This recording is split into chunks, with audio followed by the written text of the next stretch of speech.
Hi, and welcome to the Math Together show. I'm Dr. Sue Looney. I'm Heidi Subnani. I'm Molly Vokey. And I'm Sunil Singh.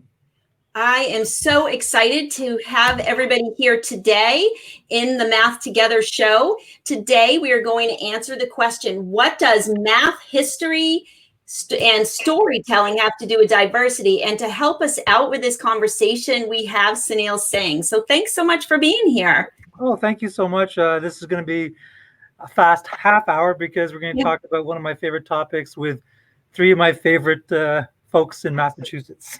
Yeah, well, so Sunil is our friend, so this just feels like a regular conversation. Oh, yeah.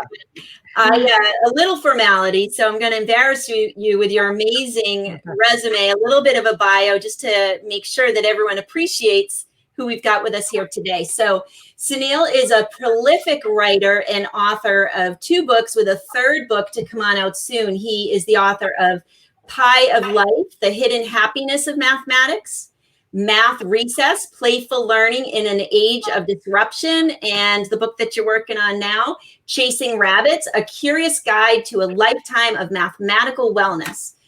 Sunil is passionate about humanizing mathematics, so we're going to get into what exactly you mean by that, and is the director of the Human Restoration Project, an international speaker, and a dynamic presenter on K-12 mathematics. Above the impressive resume, Sunil is a friend and an amazing human being who works relentlessly to change the landscape of mathematics.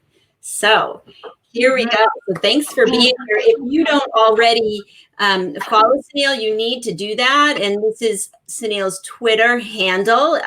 Sunil is, like I said, a prolific and incredible writer, always putting out new content. So you want to check him out. And if you're here with us today, would you please just shoot us a like, let us know. And if you have any questions, we'll be sure to be monitoring that chat. So Molly, I'm going to let you kick us off. But before I ask my first question, I wanted to let everybody know that we have a raffle today. We haven't done a raffle in a few weeks, so we're really excited that Sunil is here and we have his book. We have a copy of Pie of Life that we're going to be raffling off. All you need to do is follow Annalise Records' lead. Annalise has already put something in the comments, so each time you put something in the comments, you will be entered to win Sunil's book. So we're so excited about that. So hi, and Molly, when will they have till? Oh, right, until Monday. We will choose from the hat, so to speak, on Monday, and we will announce that. And hello to Annalise. Thank you for joining us. So Sunil, we are so interested in the path that you've taken. I would say that it's unconventional in education, your path that you have chosen, from teacher to author to, I mean, really international speaker. So we're wondering, what is your why? What has motivated you to make all of those changes, and what's going on with you? So for me to answer that question as honestly as possible, and of course, talking to 3 of you and everyone who's watching and listening, it's very important to be honest. And, what it seems like a lot of planning is actually a lot of unplanning. And if I could use the metaphor, and maybe I've shared it with at least one of you, is that we in North America, we try to think of ourselves as putting ourselves in the driver's seat. We always have to have our hands at 10 o'clock and 2 o'clock driving our car of life. I've been quite the exact opposite. I've been a passenger in my own car. I don't really care where it goes. Sometimes it skids off the road. Sometimes it takes me to where I'm going to. And I think, Sue definitely knows more about this story because we have chats about it. But that takes the pressure off of you of where do I need to be? Because where you need to be is always in the moment. And how I can sort of, crystallize that is that I remember when I first came across the idea that in 1 billion seconds, there's about 32 years.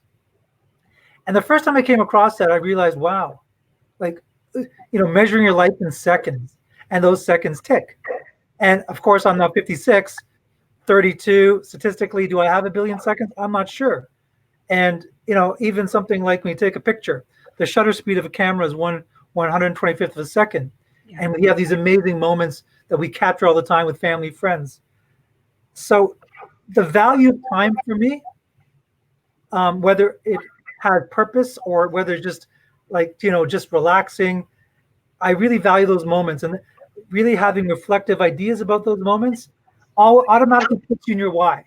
Because you're always, and there's a word for this. I came across this word recently. It's called Cottawampel. So if you don't remember anything else from this 30 minutes, remember Cottawampel. Say it again, Cottawampel? Yeah, Cottawampel, Coddwomple. It sounds like a word you would see like Willy Wonka make up. Yeah, right? Dr. I love it. It's a made up word. Yeah. But it's got the coolest definition. So Cottawampel, I think it has a Gaelic origins. Okay. It means purposeful movement in no particular direction. Wow. So that word was made for me because every day I have purpose, but it's in the moment. It's in the seconds of whatever I'm doing, and that's my why, because I trust those seconds. And it doesn't mean like I'm stressed out by how much time is left or I got to get this done. If I'm sitting on a grass just watching my kids or doing nothing, I'm aware of the time always and how valuable it is.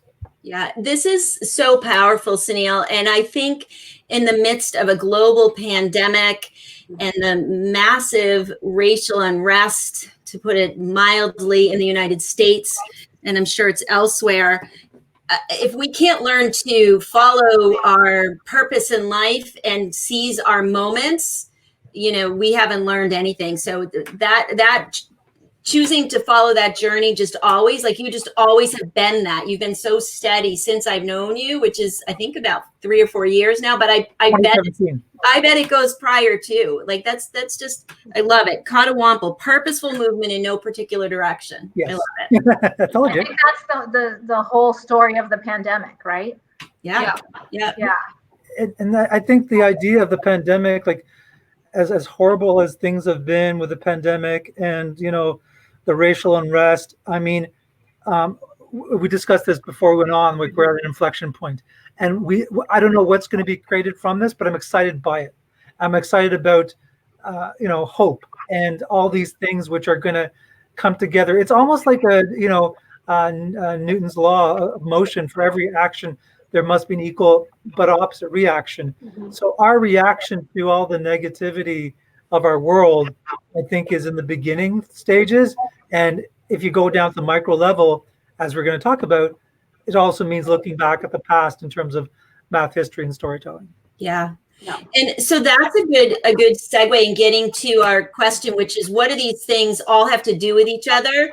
But I have a quote before I let you jump into the question, Heidi, and it's exactly what you were referring to, and it's from one of your articles, and I pulled it out for today, and you wrote, we are at the inflection point in the history of math education. Never has there been a better time to discard our inherited whiteness of mathematics and reinstall its colorful roots. So like every word when I read your writing is like gold. Like there's so much to that. So maybe we can, jump in a little bit about that quote, because I think it's what you're referring to with the opposite and equal reactions and the inflection point. And I think the idea of talking about math history and why it's so important to me is because of how colorful math history is. I mean, we are all, math educators, classroom teachers, educators. We love math. We love it for all the different reasons that are out there. And so it should be no surprise that if we go into the past and look in the rearview mirror, that there's so much color, and that every culture, civilization, race, tribe has intersected with math at their level, at their how they want to consume it. I'll give you a perfect example, and this might spill over to their question.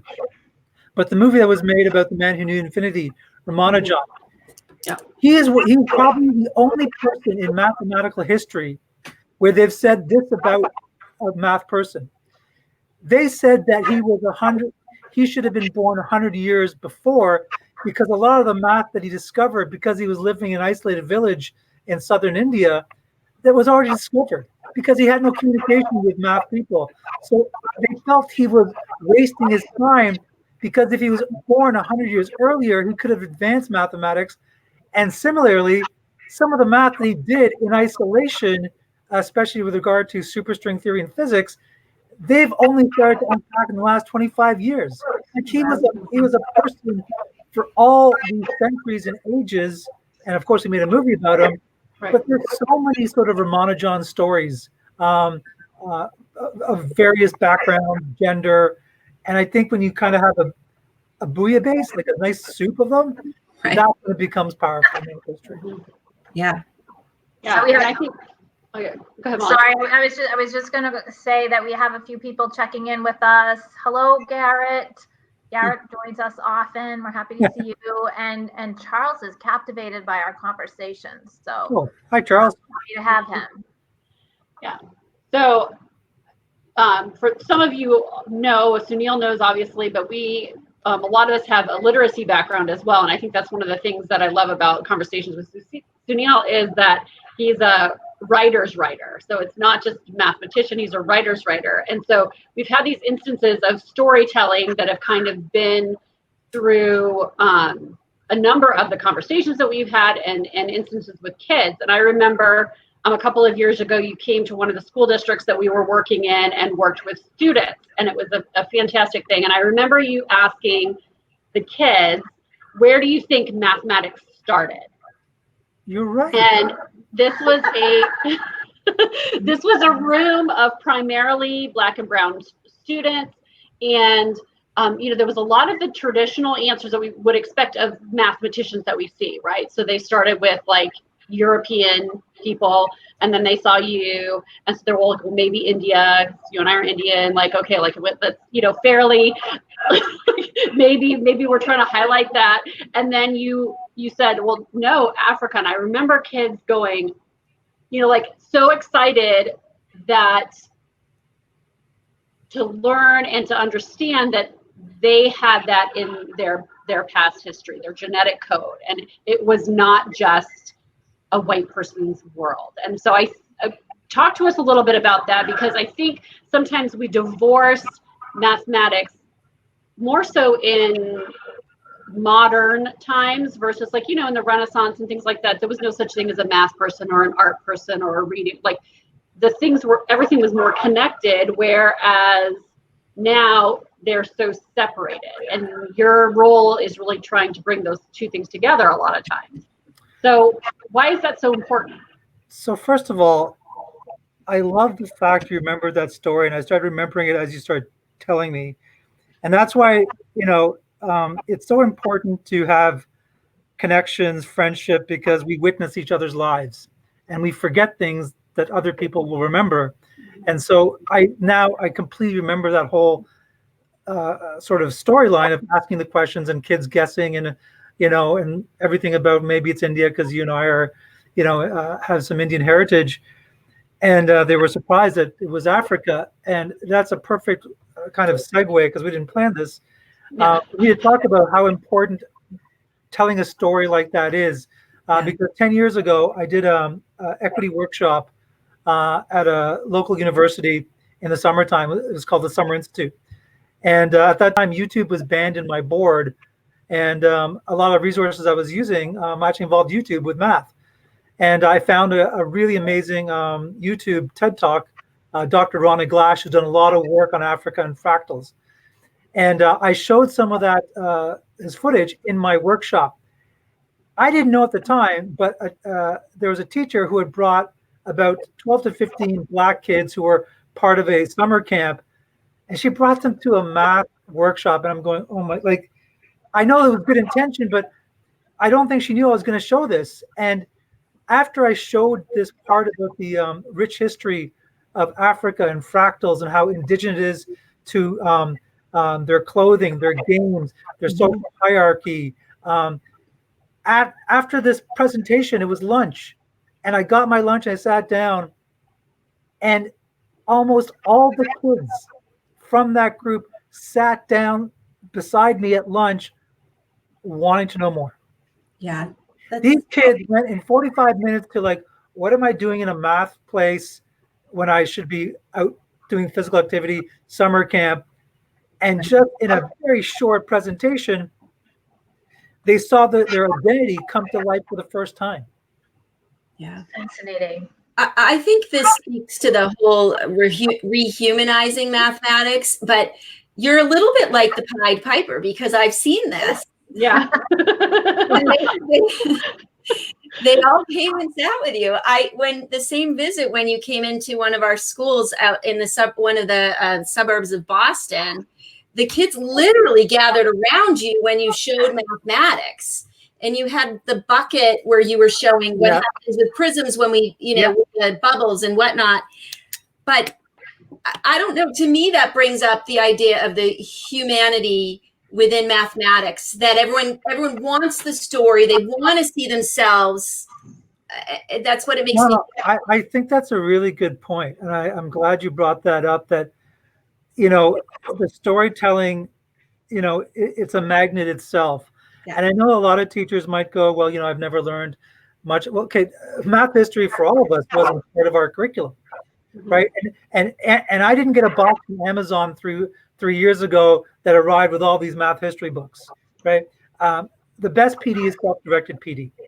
And I want to find more about math history. My favorite teacher in high school was a history teacher. That had a lot to do with wanting to know the history of anything. And I'm a math teacher, so it's going to be mathematics. But that whole gathering that you talked about, that kind of like, it's almost getting around a campfire. And when you tell the stories in a storytelling way, in a disarming fashion, it's not so much bullet points of pedagogy, but just telling a story. Whether I told the story of Ramanujan, whether I tell a story of Sophie Germain, whether I tell a story of Leonardo da Pisa, because he was a teenager when he was hanging out with his father in the Algerian ports, and he was inundated with all this mathematics, with coming from through of India, Muslim scholars coming through the trade, and he at 14 years old helped revolutionize arithmetic and algebra for Europe.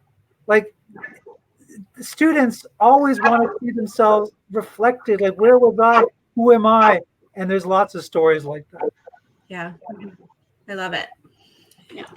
So I think I'd like to give us an opportunity to talk about some of the things that you're working on that are related. These are the titles of the 3 books. Just a quick correction: the book that we have is actually Math Recess, but just a reminder, you can find all of these on Amazon. Or is that their best bet, Sunil, or is the publisher? Amazon. So everything's on Amazon, and Chasing Rabbits isn't out yet. So stay tuned for that. You're teasing us with the title. It should be out in fall 2021. Oh no! Before we move on, actually, you were on Twitter today saying that we were going to hear a story that began 150 million years ago, and I made myself wait for this show to hear that. I've been curious all day, so actually, we need to hear that first, if you don't mind. Sure. No, are you 150 million years old? Yes, 150 million years old. I know. That's a lot of seconds. So someone's going to go, okay, who's going to verify this story, right? True. So it's of course you could actually make this in a story, and because fables are always use animals to portray larger messages. So an ant, it's an insect. So there's a species of ant that's specific to the Sahara Desert, which has been around for 150 million years. And what I didn't know to the detail, which I found out, is that ants have a built-in pedometer. And that this specific insect, this ant, it can walk up to I don't know, about 200 feet in a day, and it goes in this sort of this kind of pattern, but it will always remember where to go back to. Like this is like in the Sahara where it's got dunes and there's nothing but white, yellow sand. Right, so how do these ants get back home after trying to find their piece of food or a little bit of a bug to drag back to their very, very small hole? Well, scientists, what they start to do, because they had a feeling that these ants had a pedometer, is that they would attach stilts, mini stilts, or do minor amputation to these ants once they got to their food. And the ones that got the stilts overshot where they lived, and the ones that had the minor amputations fell too short. So, you know, we That's crazy. yeah, we teach counting with kids, but for some life forms, counting is survival. Right. And to me, and that's the first story in this wonderful book called The Math Book, and it goes on to modern things which have been discovered. But I love this book by Clifford Pickover because it tries to show how far back math goes and how even simple creatures like ants rely on some sort of mechanism to survive. And yes, they have this built-in pedometer. They also have this sort of, you know, a horizontal way they can sort of try to get there. It's really, I was fascinated. So to tell a story about an insignificant creature, which we sometimes unfortunately step on, and tell that to kids, I don't know, that's a pretty good starting point for math. I have like 1,000 questions about the ant. All you have to do is plant a seed and I start going. I'm thinking that there's a relationship between the length of the leg and the distance that I want to know about. And yeah.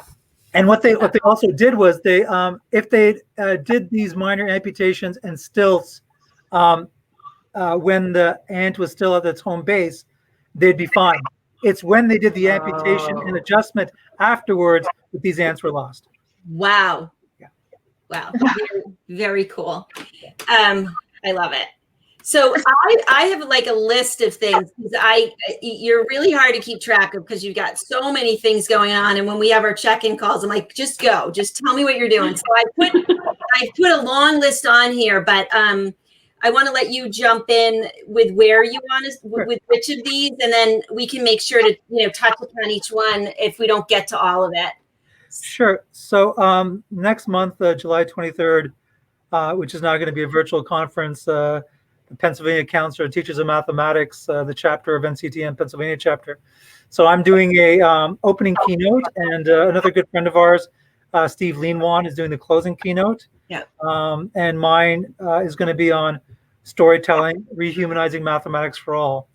And I'm actually just started writing that right now, and I don't want to give anything away because you know, storytelling is such a powerful and magical thing. Yeah. Generally speaking, and I think that's where we should always talk about is what kind of stories impact us. You know, even a simple story, which, you know, Heidi mentioned about when I was in Boston, which I'd forgotten, but having it reminded, it's like, wow, I remember that moment clearly. So it helps us remember things that we should remember, maybe that we've forgotten. And with Mathagon, I'm writing courses for Mathagon, which is a free resource website for any teacher. You don't have to sign up or anything. And I'm not saying this because I work for or write for them, but it's got to be one of the most beautiful websites for its interactivity. So it's highly interactive, and it's okay for grades 6 to 12. We're still populating with courses, but my course, Introduction to Algebra, should be finished by end of July and be available free for, and it's free for till whenever, and all the courses. And the Human Restoration Project, definitely I'll give a shout out for that. That's something I got involved in last year. And I'm the president of the director of the board of directors. And it's exactly what it means, restoring humanity to education. And we have an amazing team of people on the board who are doing amazing work. And, you know, all these things are working synchronously with other groups, organizations, and people. And I really think we spoke about an inflection point, but I think we're at an inflection point for rehumanizing education. Yeah. Like getting back to, you know, what is the most important things about us being human, you know, equity, kindness, all these things need to be folded into math education. Yeah. Sunil, you're making me think about like this rehumanization is, I mean, it's been coming for a long time, I think. I mean, since in my professional life in this industry of working with teachers, and I feel like it's been coming along like those little ants, like little steps. But now we're at this deluge, right, of making choices everywhere. this pandemic has forced us to look at humanity in an entirely different way from a perspective of equity that has never in my lifetime been had. And I just feel like all of that is kind of wrapping into that human restoration, right? I mean, we all have to care about each other right now. And those baby steps we were taking in the math world are now really, really big steps. And you're so right in terms of the deluge, but it's been a very good deluge. Like, the organizations that we know, NCTM and NCSM, come in with strong position statements about anti-racism, Black Lives Matter. These are huge. I mean, they're just words, and we have to move to action. But those are strong sentiments to anchor our actions around. And I've probably never been as hopeful about the changes that we were talking about ever. I've been on this journey for a long, long time, and for a long time it was just, when I was in my last high school before I left, I was the only person of color in my math department. I never thought about it. I never really did. But now we think about things, and it's not for political. It's for justice. It's for really seeing how racism affects every microfiber of our society. And as invested educators, our classrooms, like, as soon as a student walks in, what do you think of them? Why should they learn for you? What answers would you give them to that question? Why should they show up every day in your classroom when they have so many other issues going on, and they're there to trust you? What do you offer them, right? So these are all questions which are, to me, will be found when we start to look at storytelling, look back at our history. Because, look, before math education, nobody studied math because they were forced to. Right. Nobody. And it was every single person on this planet from every background who did it. Right. And for various reasons. Rehumanizing did it because of science and spirituality. But that's how fascinating mathematics is. And I think, kids and teachers have to see that. Well, and, one of the unfortunate things that happened is mathematics became a way that we sort and provide opportunities disproportionately to our students. And it begins in kindergarten and first grade. We start sorting children, and then you're playing with the possibilities of someone's future when you're making decisions about ability. So mathematics has been particularly guilty about using it as a platform to provide privilege for some, but not for everyone. So as math educators, like, we are called to the carpet even more, I think, than any other subject. Yes. We always are. It doesn't matter. Mathematics is always driving everything in terms of making things difficult. And if you look at the history of mathematics, that's what the history will show us too, is that, not only did everyone study it, but they studied it like, a lot of the practicality would come out 50 or 100 years later. Right. Like, it was studied for its beauty. It was studied for its mystery. It was studied for its curiosity. It wasn't studied to have a STEM career or things like that. Right. So because of the industrialization and other things, we cherry picked what mathematics is going to look like. And we omitted its history, because if we look back at history, most of it is about, slow failure, like failing slowly. And we don't allow kids and teachers to fail slowly. Right. And it's a way of thinking. I mean, it's not about, it's a training of the mind to logically and sometimes thinking outside the box and being really curious. It really is about training our mind to approach problems in interesting ways. Well, we should definitely be, I know I'm grateful. I think we all are. And anyone who is a math educator or anyone who is a student of math, and, we get to see life through a mathematical lens. Like that's a gift. Yes. That if you see mathematics as a gift, right, to analyze the world, to see patterns, to see structure, to see symmetry, to see history, then it becomes a moral obligation to pass on that gift. I agree. So I just, you went quickly through the things on the screen. So I wanted, so the Pennsylvania Council of Teachers of Mathematics. Anybody can go to that. Anybody can So register you for click on that link. Mathagon is unbelievable. And I think you described it as like the Willy Wonka chocolate factory of algebra. And there's a really amazing video clip if you go to that site. So that's somewhere, like if you have students that you think want to play with mathematics, or you want to encourage them, as well as learn a particular content area, you should check that out. Just Google Mathagon and see what's there. And you've got that algebra course coming, you said, at the end of July. Yes, the algebra course will be done, and I sometimes forget my own schedule and stuff of what I'm doing, but I'm also teaching an online course with Dexter Learning, which is it's a brick and mortar school in Wichita, Texas, but has an online component as well. And so I'm streaming a course called Mathagon Algebra for grade 8 kids and up, and it's a lot of fun because the first 2 weeks I didn't have a writing pad and I was using my mouse, so my cursive writing looked like a first grader. Yeah, but that was kind of cute because it disarmed the kids, like they were just laughing with me. Yeah, true. So it's been a lot of fun just chatting in the box, and so awesome. Yeah, so that's something which I'm also doing, but yeah. And then the last thing before is this, it's a big one. So it says a Medium article at the end of July. So I think I read the other day, you said you write 3 to 4 pieces a month, which blows my mind.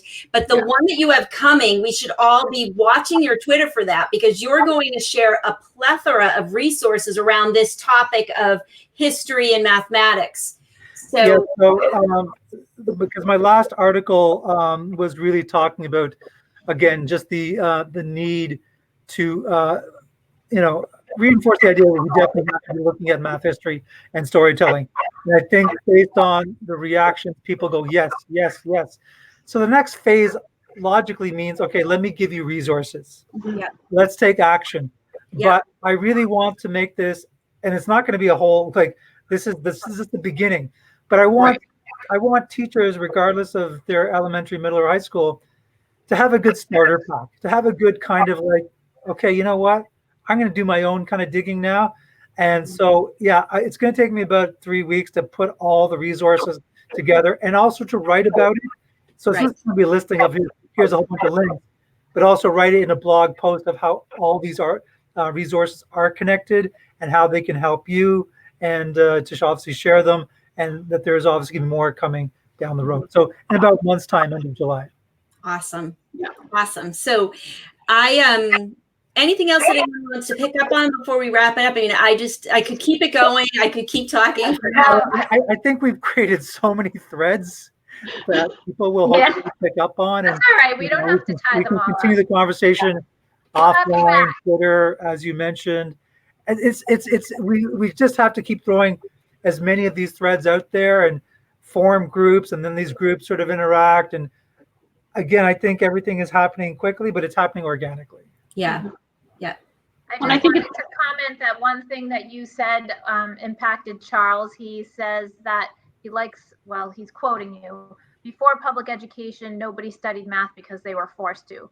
So that's something that struck him. And I agree. Yeah. Thanks, Charles.